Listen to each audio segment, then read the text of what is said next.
के बारे में पढ़ने जा रहे हैं। तो डिबेंचर्स के बारे में समझेंगे तो इस चैप्टर की समझ आनी। डिबेंचर्स होते क्या हैं, इसका कॉन्टेक्स्ट पहले समझें। देखिए, एक कंपनी को फाइनेंशियल नीड्स, अपनी माली जरूरतें पूरी करना होती है।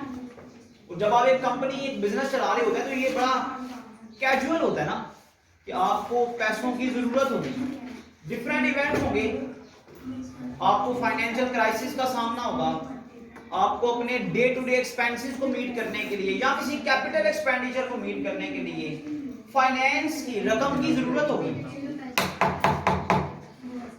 रकम की जरूरत होगी। फाइनेंशियल नीड्स ये एक रूटीन है, कैजुअल इवेंट है कंपनी में कि कई ऐसे मौके आएंगे कि आपको पैसों की जरूरत पड़े। तो पहला और सबसे आसान रास्ता अपनी माली जरूरत को पूरा करने का, वो कंपनी के पास है जी, बोनस शेयर इशू करना है। देखिए, ये हम पहले से फर्ज करें कि कंपनी चल रही है, कंपनी रन कर रही है, उसने पहले शेयर इशू किए हुए थे। During the course of a business उसे पैसों की जरूरत पड़ गई है। पहला और सबसे आसान रास्ता है कंपनी क्या करे, बोनस शेयर इशू करे। बोनस शेयर मतलब घर की बात है ना, अपने रिजर्व में पैसे पड़े हुए हैं, सिंपली रिजर्व में से पैसे निकाल कर किसमें ट्रांसफर करने हैं, कैपिटल। बोनस शेयर इशू करना कितना आसान, अपने ही रिजर्व में पैसे पड़े हुए हैं, उनको निकाल कर किसमें ट्रांसफर करना है, कैपिटल में। पैसों की जरूरत पूरी हो जाएगी। क्या ये बात फॉलो कर रहे हैं? Yes sir. तो फाइनेंशियल नीड पूरी करने का सबसे आसान रास्ता है कंपनी बोनस शेयर इशू करे। बोनस शेयर फ्री में शेयर दे दें, रिजर्व में से पैसे निकालने के काबिल हो जाएंगे आप। रिजर्व में से पैसे निकालने किस में ट्रांसफर करना है, कैपिटल में। तो सरमाए की जरूरत पूरी हो गई। लेकिन अगर आपके पास रिजर्व हो ही ना, अगर आपके पास रिजर्व हो ही ना, फिर बोनस शेयर कैसे देंगे? बोनस शेयर तो तब दिए जा सकते हैं जब आपके पास रिजर्व्स की अमाउंट एक खास हद से बढ़ जाए। तो आप सोचते यार इतने रिजर्व्स बढ़ गए हैं तो इनको आप कैपिटल में ट्रांसफर कर लेते हैं बोनस शेयर देकर। अगर रिजर्व्स हो ही ना तो इसका मतलब फिर आपकी फाइनेंशियल नीड ऐसे तो पूरी नहीं होगी। नहीं। फिर दूसरा रास्ता, बेटा दूसरा रास्ता है राइट शेयर्स का। राइट शेयर्स का, राइट शेयर्स के बारे में आपने पढ़ा है कि कंपनी अपने ही अनइशूड शेयर्स जो पहले इशू नहीं किए थे, सब्सक्राइब्ड में से जो रिमेनिंग शेयर्स थे, सॉरी ऑथराइज्ड में से जो रिमेनिंग शेयर्स थे, फॉर एग्जांपल आपके ऑथराइज्ड शेयर थे जी 5 लाख, 10 रुपए के हिसाब से आपको ऑथराइज्ड कैपिटल था 50 लाख।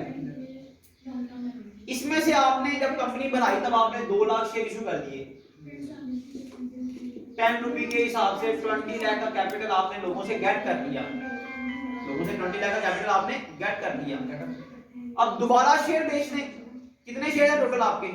3 लाख 4 भाई 5 लाख टोटल शेयर है ना, 2 लाख आप ऑलरेडी बेच चुके हैं, तो रिमेनिंग आपके पास 3 लाख पड़े हुए हैं। तो राइट शेयर मैंने क्या समझाया था, ये तो समझाया था कि राइट शेयर्स का मतलब है कि आप अपने रिमेनिंग शेयर्स को बेच दें। फाइनेंशियल नीड ही पूरी करनी है ना, तो रिमेनिंग शेयर बेच दें। लेकिन राइट शेयर कब इशू हो सकते हैं? जब बोनस शेयर ना, रिजर्व ना हो। राइट शेयर कब इशू हो सकते हैं? जब रिजर्व में पैसे ना हो, जब आपके पास रिमेनिंग शेयर्स पड़े हों। अगर आपके पास शेयर्स ही ना हो, और फिर राइट शेयर आसान नहीं है बेचना।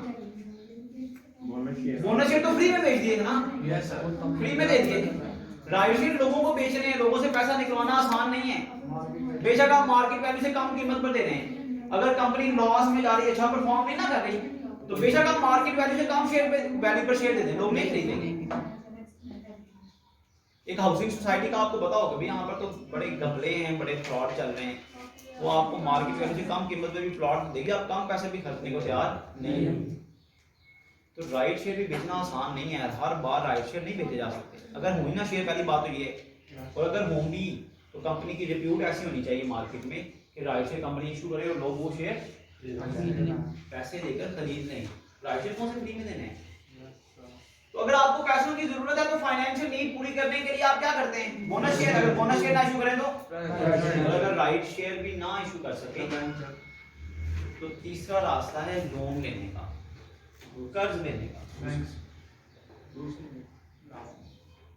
तीसरा रास्ता है कर्ज लेने का। क्या आप कर्ज लेने, लोन लेने? लोन के लिए मनी लैंडर्स सबसे पहले नजर जाती थी बैंक्स पर। Yes sir. लोन के लिए सबसे पहले नजर जाती है बैंक्स पर कि बैंक के पास चले जाएं। बैंक बने इसलिए लोगों को एडवांसेस देने के लिए, लोगों को लोन देने के लिए। तो पहली ऑप्शन बैंक की है कि बैंक से लोन लेने आप। लेकिन से बैंक से लोन लेने की का इशू क्या है, मसला क्या है? जब बैंक में लोन लेने जाएंगे तो ये नहीं कि आप जाएंगे और कहेंगे लोन तैयार पड़ा हुआ ही ले लें। बैंक कहेगा जी पहले आपको लोन प्रोसेस करेंगे आपका, पहले ये इनिशियल डॉक्यूमेंट जमा करवाने पड़ेंगे, पहले आप ये रिक्वायरमेंट्स लेकर आएंगे। अच्छा जी, अगर आपने लोन लेना है जी तो आप इसके लिए क्या करें? मॉर्गेज करवाएं, प्लेज करवाएं, कोई जायदाद, कोई मूवेबल, कोई इमूवेबल प्रॉपर्टी हमारे पास रखवाएं, उसके कागजात रखवाएं, गिरवी रखवाएं, जमानती शख्सी जमानत लेकर आएंगे, आपको कोई जमानत देगी साथ। फिर बैंक कहेगा जी लोन ये नहीं आप, अच्छा हमें 10 करोड़ चाहिए, बैंक कहेगा 10 करोड़ नहीं हम दे सकते भाई, हम आपको 5 करोड़ दे सकते, बैंक की मर्जी। फिर बैंक कहेगा नहीं कि हम इस पर सूद लेंगे आपसे 15%। फिर बैंक लिखेगा भाई आपने ये 15% सूद होना है, 5 साल से पहले पैसे वापस करने हैं, 5 साल बाद पैसे वापस करने हैं, 6 साल नहीं होना चाहिए। फिर बैंक शर्त लगाएगा भाई कि आपने हर साल या हर महीने इतनी किस्त भी अदा करनी है, अगर किस्त लेट हुई तो इतना जुर्माना हुआ करेगा। आप वहां सर पकड़ लेते हैं भाई, बैंक के पास कर्जा लेने जा रही तो शर्तें बड़ी ज्यादा हैं, इतनी शर्तें, हम तो बैंक के मजबूर हो जाएंगे भाई, बैंक की हर बात मानने को तैयार हो जाएंगे, हम तो बैंक के नौकर बन जाएंगे, हमें तो हर महीने किस्त अदा करनी पड़ेगी, ना कर सके तो इस पे जुर्माना भी हो जाया करेगा। फिर पता नहीं कर्जा मिलना भी है कि नहीं, हमें 10 करोड़ चाहिए, बैंक कहता है जी 5 करोड़ सिर्फ मिलना है। फिर जी अपनी जायदाद भी बैंक के पास रखवानी है। बैंक से जब कर्जा लेने जाएंगे तो शर्तें बैंक की माननी पड़ेंगी। बैंक से कर्जा लेने जाएंगे, बैंक की शर्तें माननी पड़ेंगी, वरना आप उन शर्तों को नहीं मानेंगे तो आपको जुर्माना भी अदा करना पड़ेगा। बात समझ रहे हैं? तो बैंक से कर्जा लेना कोई आसान नहीं है। बैंक से कर्जा लेंगे तो बैंक की शर्तें मानेंगे, बैंक से कर्जा लेंगे तो बैंक की शर्तें मानेंगे। अच्छा जी, बात समझिएगा ध्यान से। हम चाहते हैं कर्जा हम लें, देखिए ये तो असूल की बात है ना, बैंक से कर्जा लें तो बैंक की शर्तें माने, फिर उसे सूद भी अदा करें, उसके मुताबिक इंस्टॉलमेंट भी पे करें। वो कहता है रीपे करना है, मुझे पैसे वापस करने हैं, इस तारीख को पैसे भी वापस करें। बैंक का ये चीज गिरवी रखवानी भी पड़ेगी, असूल की बात है, कर्जा ले लें आप। लेकिन क्या ऐसा हो सकता है कि कर्जा भी हम लें, मर्जी भी हमारी हो, शर्तें भी हमारी? बैंक से कर्जा लेना आसान काम नहीं है, ये सूटेबल नहीं है हर बिजनेस के लिए। बैंक से कर्जा लेना आसान काम नहीं है, सूटेबल नहीं है। बैंक की शर्तें बड़ी सख्त होंगी, आपको जिस साल मुनाफा नहीं भी आएगा उस साल भी सूद देना पड़ेगा, और लाजमी देना पड़ेगा, लेट करेंगे तो साथ जुर्माना भी अदा करना पड़ेगा। तो फिर हम कर्जा लेने का जो तरीका अपनाते हैं ना, इस कर्जा लेने के तरीके में क्या होना है? कर्जा भी हम लेंगे, शर्तें भी हमारी, और वो रास्ता है डिबेंचर्स का।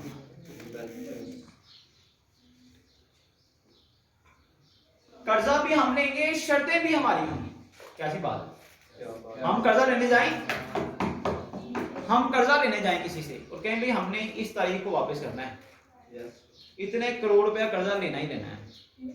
हम कहें भाई हमने इतना सूद देना है, कर्ज भी हम ले रहे हों और शर्त भी हम लगा रहे हैं, सूद हमने इतना देना है। फिर हम लोगों को यह भी कहें कि भाई हम आपको इतने पैसे इतने साल बाद वापस करेंगे, जो सूद बनता है ना वो इस तारीख को देंगे, लेट भी हो सकती है 10 दिन, कोई जुर्माना नहीं हमने देना, मर्जी है तो 2 पैसे, मर्जी है तो ना। फिर भी लोग कहने जी कर्जा ले लो हमसे, लोग हमारे पीछे पीछे कर्जा देने के लिए। That is called debentures, that is called debentures.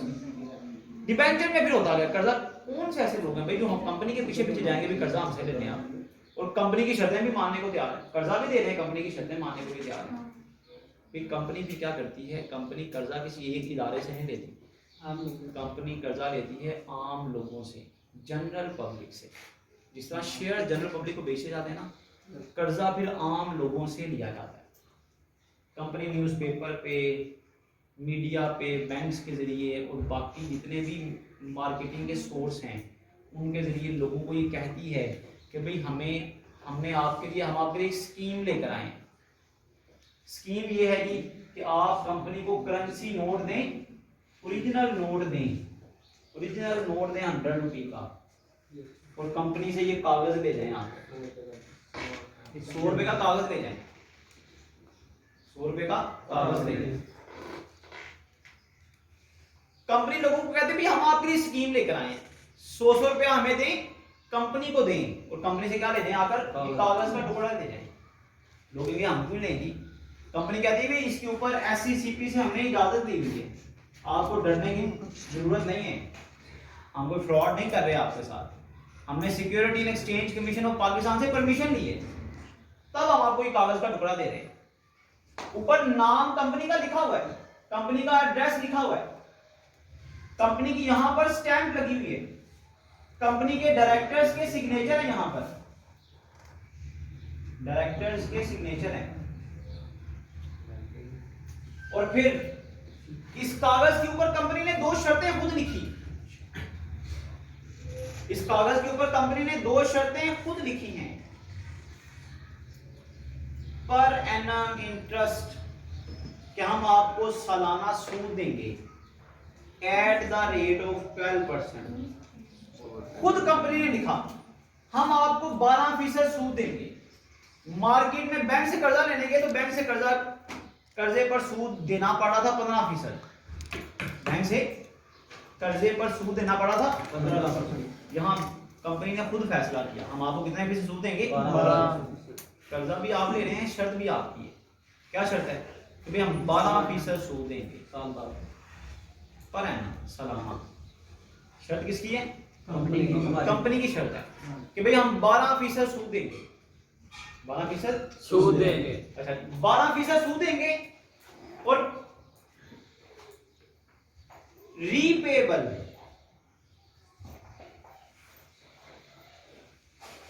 या रीफंड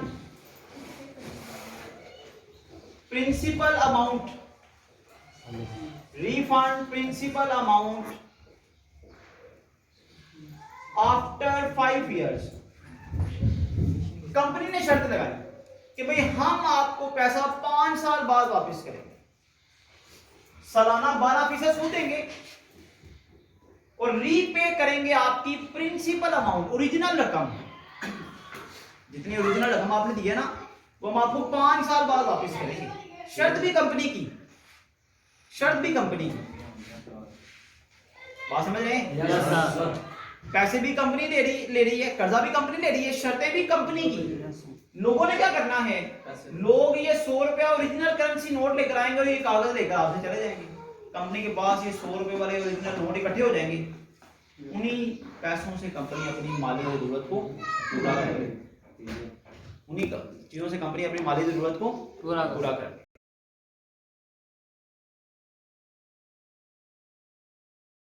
अब देख लें डिबेंचर क्या है, कर्जा है, ले भी कंपनी रही है, शर्तें भी कंपनी भी है कि भाई हम आपको ये कर्जा देंगे, इस पर सूद देंगे, 12 कर्जा लेंगे आपसे, 12% सूद देंगे और आपके पैसे 5 साल से पहले ना हमसे मांगिएगा।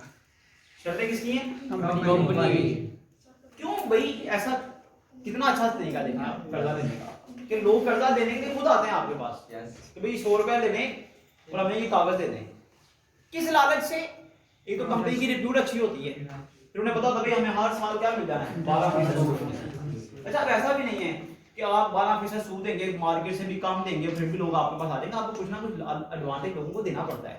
मतलब अगर बैंक दे रहे हो ना 15% सूद तो आपको 16% देना पड़ता है। थोड़ा सूद ज्यादा देना पड़ता है आमतौर, या थोड़ा सा डिफरेंस हो ना तो लोग कंप्रोमाइज कर लेते हैं। यार बैंक में पैसे रखवाएंगे ना, लोग टैक्स से भी बचते हैं, भी टैक्स वाले पकड़ लेंगे। बैंक में पैसे रखवाएंगे तो लोगों को पता चलेगा बैंक में बैलेंस कितना है हमारा, कंपनी को दे देते हैं, पता नहीं चलेगा किसी को। और कई फायदों के साथ भी फायदा हो जाता है, लेकिन फिर भी आप ये ज़हन में रखें कि आपने लोगों से कर्जा लेना हो तो उनको कुछ ना कुछ एडवांटेज जरूर देना होगा। फिर लोगों को ये सिक्योरिटी मिल जाती है कि भाई हमारे पास कंपनी का ये कागज पड़ा हुआ है, ये कागज पड़ा हुआ सबूत है। ये नहीं कि हमने किसी को कर्जा दिया तो सबूत ही कोई नहीं। फिर मैं अगर कंपनी को 100 रुपये देता हूँ, कंपनी मुझे कागज देगी, वो कागज मेरे पास ऐसे ही जैसे करेंसी नोट है। मैं जब मर्जी कैश करवा लूँ, कैश करवाने का मतलब है मैं जब मर्जी बेच दूँ इसे मार्केट में जाकर। बैंक में पैसे जमा करवा दिए, लोगों को ये लालच होती है, देखिए हमने बैंक में कर्जा दे दिया ना, बैंक में पैसे जमा करवा दिए, तो बैंक तो कहेगा जी हम आपको पैसे वापस नहीं करेंगे, 5 साल से पहले पैसे ना वापस मांगिएगा। लेकिन कंपनी के डिबेंचर का ये फायदा है कि आप स्टॉक एक्सचेंज में जाकर बेच सकते हैं।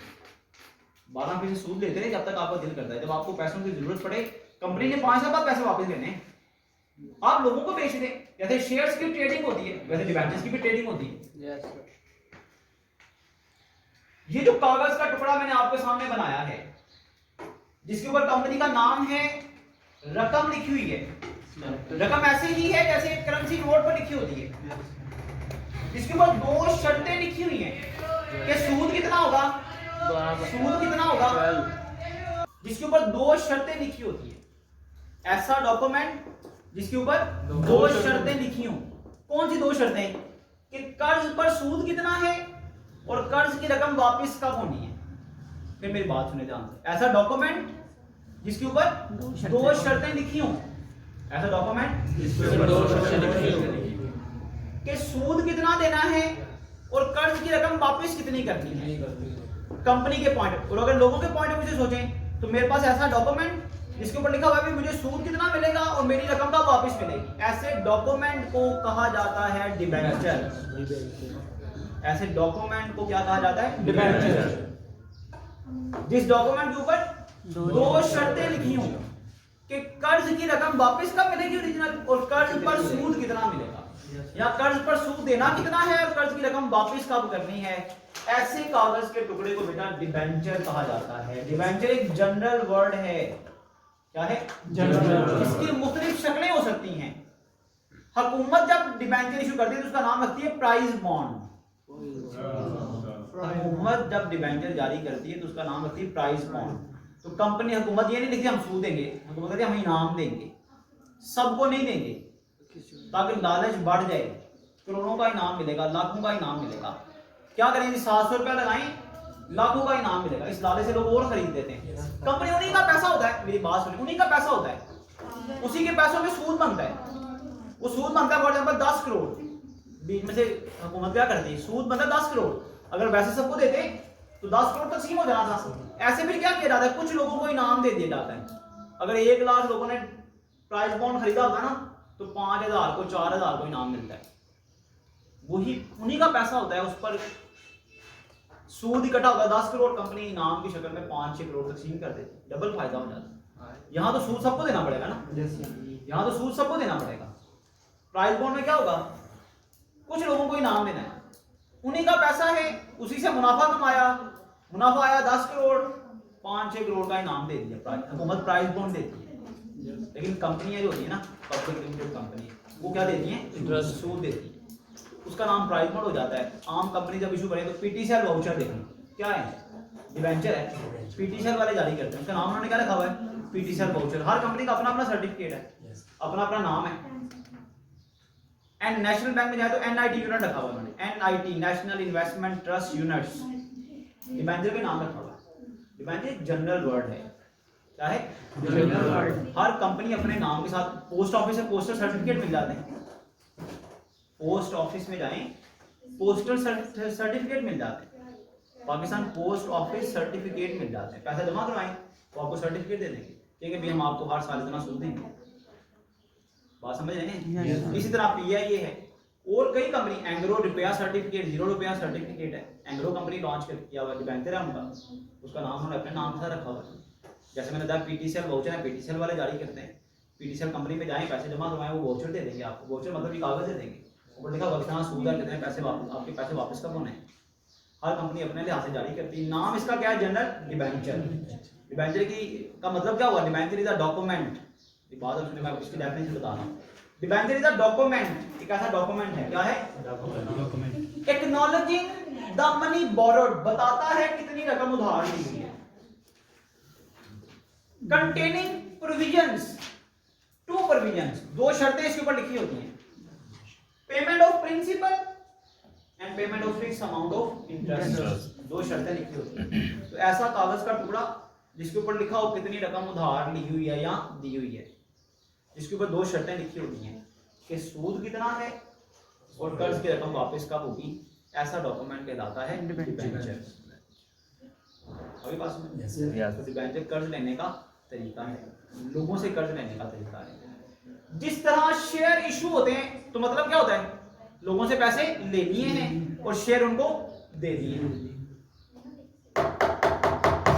जिस तरह शेयर इशू होता है तो क्या लिखा जाता है, भाई शेयर इशू हो गए। शेयर इशू होने का मतलब क्या है भला, लोगों से पैसे ले लिए हैं और उन्हें बदले में शेयर दे दिए। क्या एंट्री करते हैं, bank account debit, ordinary share capital. Bank debit मतलब पैसे आ गए, ऑर्डिनरी शेयर कैपिटल मतलब शेयर लॉट कर। इसी तरह डिबेंचर भी इशू होते हैं, कंपनी के पॉइंट ऑफ व्यू से डिबेंचर भी इशू होंगे। जब डिबेंचर इशू होगा तो एंट्री क्या होगी, bank account debit, debenture account credit. Bank account debit, debenture account credit. Bank debit इस वजह से क्योंकि कंपनी के पास पैसे आ जाते हैं, डिबेंचर क्रेडिट इस वजह से कंपनी की लायबिलिटी है, भाई जो भी है कर्जा तो है ना, बैंक में पैसे तो आ गए लेकिन है क्या, कर्जा है, डिबेंचर्स क्रेडिट हो जाते हैं। इसको समझ आ रही बात? Yes sir. जिस तरह शेयर इशू होते हैं पार पर, प्रीमियम पर, डिस्काउंट पर, डिबेंचर भी पार पर इशू हो सकते हैं, प्रीमियम पर इशू हो सकते हैं और डिस्काउंट पर इशू हो सकते हैं। तो ये डिबेंचर्स का तारुफ था। इस चैप्टर को समझने के लिए जिसमें हर क्वेश्चन में 10 दफा डिबेंचर का लफ्ज इस्तेमाल होना है, डिबेंचर की समझ होनी चाहिए क्या है। कंपनी इशू करती है, इशू करने का मतलब क्या है, लोगों से पैसा लेना और डिबेंचर लोगों को देना। अब हम इसका क्वेश्चन नंबर 1 करते हैं।